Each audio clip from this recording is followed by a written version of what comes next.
नमस्कार दोस्तों, मेरे किचन में आपका स्वागत है। आज मैं आप लोगों को करेले और प्याज की भुजिया बताने जा रही हूँ, जिसमें हम तेल यूज़ नहीं करेंगे, जिसको बोलते हैं ज़ीरो ऑयल रेसिपी। ये हमारे स्वास्थ्य के लिए काफ़ी लाभदायक होता है।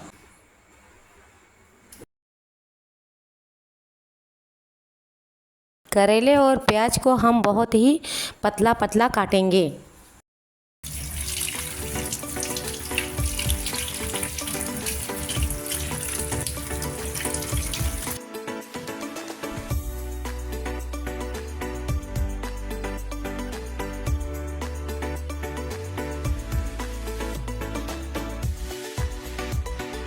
इसमें हम पंचफोरन डालेंगे,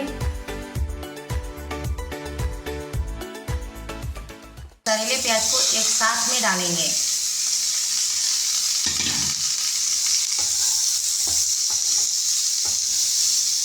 और धीमी आंच पर बनाएंगे।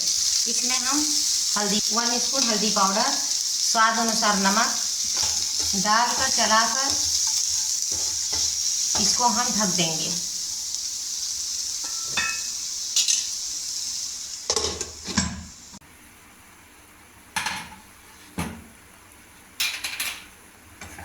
बीच बीच में हम इसको चलाते रहेंगे।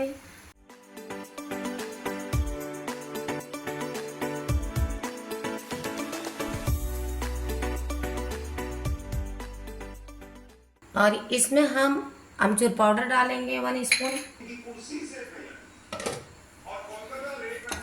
अब आप देख सकते हैं कि यह हमारा करेले और प्याज का भुजिया बनकर बिल्कुल तैयार हो चुका है। अब इसे हम एक प्लेट में निकालेंगे।